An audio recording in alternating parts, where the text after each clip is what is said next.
તમારું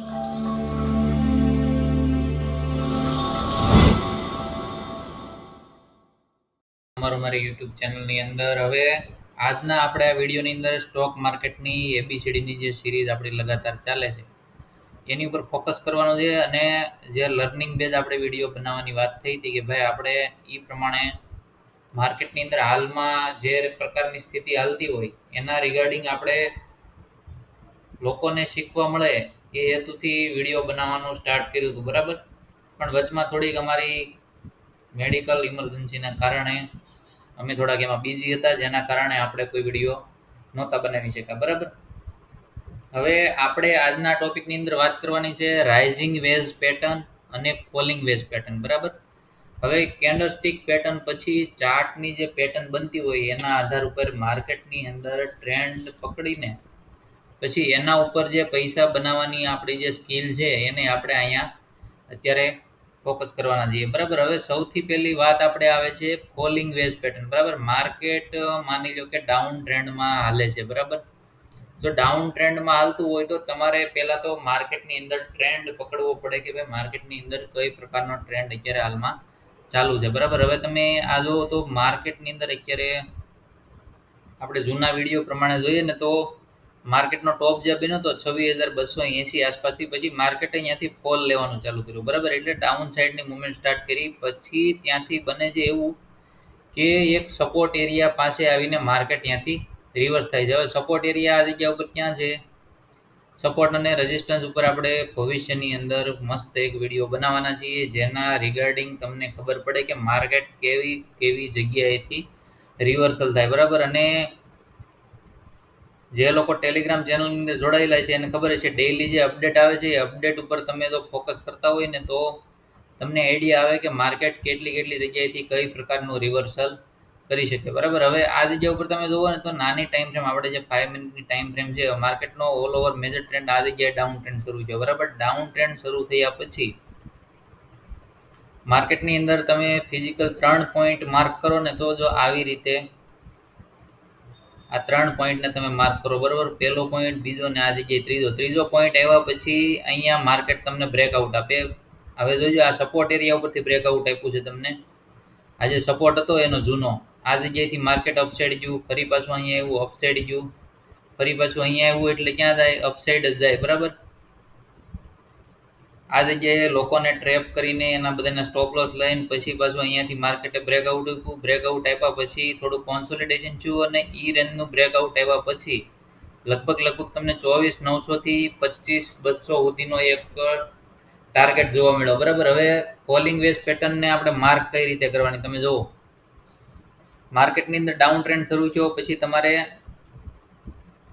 અહીંયાથી આ રીતે આ પેટર્નને માર્ક કરવાની છે, બરાબર. કોઈ પણ 3 પોઈન્ટ પરફેક્ટ જે પકડાતા હોય એને તમારે માર્ક કરવાના છે. માર્ક કર્યા પછી તમે જુઓ ને તો માર્કેટની અંદર ડાઉન ટ્રેન્ડ હતો આ જગ્યા ઉપરથી, બરાબર. કન્ટિન્યુ ડાઉન ટ્રેન્ડ શરૂ થયો પછી તમને એક આ પેટર્ન જોવા મળી. તમે આ પોઈન્ટને માર્ક ન કરો અને આ પોઈન્ટ માર્ક કરો તો પણ ચાલે, બરાબર. આ પોઈન્ટને માર્ક કર્યા પછી માર્કેટ એક રેન્જમાં ફસાય. આ રીતે ફસાયા પછી જે સાઈડ બ્રેકઆઉટ આપે, મતલબમાં કે જો આ સાઈડ આ જ્યારે વસ્તુ બની નહોતી ત્યારે તમે આ વસ્તુ પકડીને ચાલો, આ જે પોઈન્ટ છે એને, તો માર્કેટની અંદર હજી અહીંયા બ્રેકઆઉટ આવ્યું નથી. પણ આ બ્રેકઆઉટ કેના માટે છે કે જે આ સપોર્ટ એરિયાને ફોલો કરીને જે લોકો એન્ટ્રી લેતા હતા એ લોકોના સ્ટોપ લોસ આ જગ્યા ઉપર એણે લઈ લીધા, બરાબર. પછી આપણા માટે મહત્વનો કી પોઈન્ટ કયો બની જાય છે કે ભાઈ આ જગ્યા ઉપરથી હવે માર્કેટ જો અહીંયા બ્રેકડાઉન આપે તો આપણે ડાઉન સાઈડની એન્ટ્રી લેવાની. પણ માર્કેટે અપસાઇડનું બ્રેકઆઉટ આપ્યું, રિટેસ્ટ થયું, કોન્સોલિડેશન પછી તમને માર્કેટની અંદર ધીમે ધીમે અપસાઇડનો અહીંયા ટ્રેન્ડ જોવા મળ્યો, બરાબર. હવે વાત કરવાની છે આપણે રાઇઝિંગ વેજ પેટર્ન, બરાબર. રાઇઝિંગ વેજ પેટર્ન ક્યારે બને કે માર્કેટ અપ ટ્રેન્ડમાં હોય, બરાબર. અપ ટ્રેન્ડમાં માર્કેટ ક્યાં હતું તો કે આ જગ્યા ઉપર હતું, બરાબર. માર્કેટ અપ ટ્રેન્ડમાં જ્યારે જતું હોય ત્યારે તમને રાઇઝિંગ વેજ પેટર્ન જોવા મળે, ત્યાંથી તમને ડાઉન સાઈડના મુવમેન્ટ જોવા મળે, બરાબર.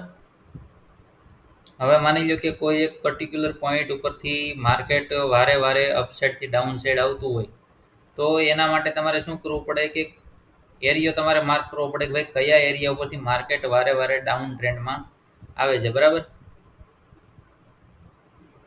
હવે આ જગ્યા ઉપર તમે જોજો માર્કેટ આ રેન્જમાંથી ફરી પાછું ડાઉન ટ્રેન્ડમાં વારે વારે તમને જોવા મળે છે. હવે આ જગ્યા ઉપર થાય શું કે તમારે પેટર્નને ઓળખતા શીખવી પડે. જ્યાં સુધી તમને પેટર્નને ઓળખતા ન આવડતી હોય ત્યાં સુધી તમે માર્કેટની અંદર ક્યારેય પૈસો બનાવી ન શકો. હવે માર્કેટ અહીંયા અપ ટ્રેન્ડમાં આવ્યું છે, બરાબર, ધીમે ધીમે અપ ટ્રેન્ડમાં આવે છે, તો પછી અહીંયા આ ટાઈપની પેટર્ન બને છે.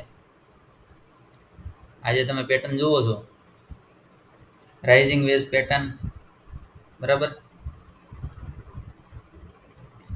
જેવું આ પેટર્નનું અહીંયા તમને બ્રેકડાઉન જોવા મળ્યું એટલે માર્કેટની અંદર શું થયું, ડાઉનફોલ શરૂ થયો, બરાબર.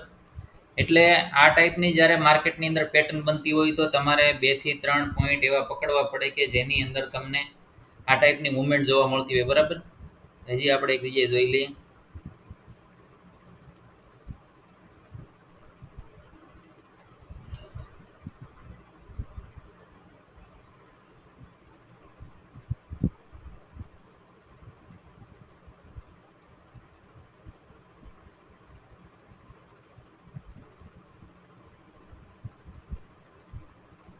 તો આ જગ્યા ઉપર તમને જોવા મળશે માર્કેટ અહીંયાથી અપ ટ્રેન્ડમાં છે. અપ ટ્રેન્ડમાં ગયા પછી આ જગ્યા ઉપર શું થયું છે, આ જગ્યા તમે માર્ક કરો ને, જુઓ મેળવી દો તમને. આ જગ્યાએથી માર્કેટ 10 જુલાઈના રોજ ઓપન થાય છે. ઓપન થયા પછી એક મોટી રેડ કેન્ડલ બનાવે, પછી આ જગ્યા ઉપર રીટેસ્ટ થયું. રીટેસ્ટ થયા પછી અહીંયા શું જોવા મળ્યું, સૌથી મોટો એક ડાઉનફોલ જોવા મળ્યો, બરાબર. એટલે કહેવાનો મારો મતલબ એવો છે કે તમને જો પેટર્ન ઓળખતા આવડી જાય એકવાર તો તમે સરસ મજાનો ટ્રેડ પ્લાન કરી શકો, બરાબર. હવે બીજા નંબરમાં આપણે અહીંયા બીજી જે પેટર્ન છે રાઇઝિંગ વેજ, ફોલિંગ વેજ, અને એના પછીની આપણી જે પેટર્ન આવે છે બુલિશ રેક્ટેંગલ પેટર્ન, બરાબર. હવે બુલિશ રેક્ટેંગલ પેટર્નનો મતલબ એવો થાય છે કે માર્કેટ એકવાર અપ ટ્રેન્ડમાં જવાનું શરૂ કરે પછી કોઈ પણ એવી જગ્યા ઉપર માર્કેટને કોન્સોલિડેશન થાય, બરાબર. એટલે માર્કેટ એકની એક જગ્યા ઉપર ઘૂંટાયા કરે. હવે ઘૂંટાવાનો મતલબ એવો છે કે ત્યાંથી જો માર્કેટનો ટ્રેન્ડ અપ ટ્રેન્ડ હોય તો તમને કન્ટિન્યુ ત્યાંથી અપ ટ્રેન્ડ પાછો કન્ટિન્યુ થઈ શકે. જો એવી પેટર્નની અંદર માર્કેટ ફસાતું હોય તો હવે માની લો કે માર્કેટનો અહીંયા અપ ટ્રેન્ડ સ્ટાર્ટ છે, બરાબર. ધીમે ધીમે તમે જોજો માર્કેટ જ્યારે આપણે 26,000 આજુબાજુ ગયું હતું ત્યારનું આપણે માર્ક કરીએ તો હવે આ જગ્યા ઉપર જ આપણે એક્ઝામ્પલ લઈ લઈએ. હવે માર્કેટમાં જ્યારે આ અપ ટ્રેન્ડ જોવા મળ્યો છે તમને આ ટાઈપનો, તો તમે એક વસ્તુ જોશો ને તો એક રેન્જની અંદર માર્કેટ ફસાયેલું હોય, બરાબર. અહીંયાથી આ રેન્જની હવે અહીં પેટર્ન કઈ બની છે, માર્કેટ અહીંયાથી અપ ટ્રેન્ડમાં છે. અપ ટ્રેન્ડમાં આવ્યા પછી આ બોક્સની અંદર ફસાયું, પછી અહીંયાથી તમને અપસાઇડનો ટ્રેડ જોવા મળ્યો. એવી રીતે નાની ટાઈમ ફ્રેમમાં તમે જોવો ને તો ઘણી જગ્યાએ તમને આ ટાઈપના ટ્રેડ જોવા મળે, બરાબર. હવે આ જગ્યા ઉપર જો માર્કેટ ડાઉન ટ્રેન્ડમાં આવ્યું છે, અહીંયા કોન્સોલિડેશન થયું, બોક્સ પેટર્નની અંદર માર્કેટ ફસાયા પછી અહીંયા શું થયું, બ્રેકઆઉટ આવ્યું. બ્રેકઆઉટ આવ્યા પછી આ જગ્યા ઉપર માર્કેટે અપસાઇડની રેલી બતાવી, બરાબર.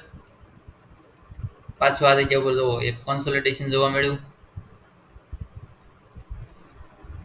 બોક્સ પેટર્નનું બ્રેકઆઉટ, વળી પાછું આ જગ્યા ઉપર બોક્સ પેટર્નનું બ્રેકઆઉટ જોવા મળે. એટલે આ ટાઈપની જ્યારે પેટર્ન બનતી હોય ને ત્યારે તમને એક વસ્તુનો આઈડિયા આવી જવો જોઈએ કે ભાઈ માર્કેટ સાઇડ વે રેન્જમાં ભલે રહ્યું પણ જ્યારે એનું બ્રેકઆઉટ આવશે એટલે તમને સારો એવો ટ્રેડ જોવા મળશે. તો આ એક વસ્તુ તમારે નોટિસ કરવી પડે કે ભાઈ જ્યારે જ્યારે માર્કેટ સાઇડ વે થાય છે તો એના પાછળનું કોઈ રીઝન હોય છે કે ત્યાં જેટલું કોન્સોલિડેશન તમને જોવા મળે એટલો જ સારો મૂવ જોવા મળે. હવે હાલની તારીખની આપણે વાત કરીએ તો જો આ જગ્યા ઉપર જ્યારે જ્યારે કોન્સોલિડેશન થયું છે ત્યારે થાય છે શું, અત્યારે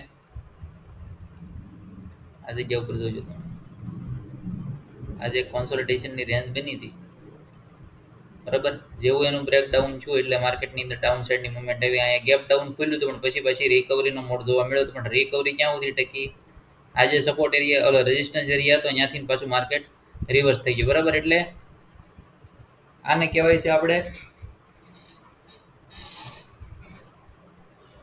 બુલિશ રેક્ટેંગલ પેટર્ન અથવા તો બેરિશ રેક્ટેંગલ પેટર્ન, બરાબર. માર્કેટ જ્યારે ડાઉન ટ્રેન્ડમાં હોય, હવે આ જગ્યા પરથી માર્કેટ ડાઉન ટ્રેન્ડમાં છે, ડાઉન ટ્રેન્ડમાં માર્કેટ છે એટલે આપણે બોક્સ પેટર્ન ગોતવાની, બરાબર. કે ડાઉન ટ્રેન્ડમાં બોક્સ પેટર્ન કઈ જગ્યાએ જોવા મળે છે. હવે એક જગ્યાએ અહીંયા જોવા મળી, એક આ જગ્યા ઉપર પણ જોવા મળે છે. માર્કેટનો ઓલ ઓવર ટ્રેન્ડ કયો છે, ડાઉન ટ્રેન્ડ છે, બરાબર. તો આવી બોક્સ પેટર્ન બનતી ને ત્યારે અપ ટ્રેન્ડનું જ્યારે વિચારવાનું નહીં. જો જેણે આ જગ્યા ઉપર અપ ટ્રેન્ડનું વિચાર્યું તો ભાઈ આ બોક્સ પેટર્નની બ્રેકઆઉટ એવું છે તો આ જગ્યા ઉપર મને અપસાઇડનો ટ્રેડ મળશે, પણ ન મળે કેમ કે અહીંયા પેક બ્રેકઆઉટ થઈ ગયો, માર્કેટે પૈસા લઈ લીધા તમારા, બરાબર.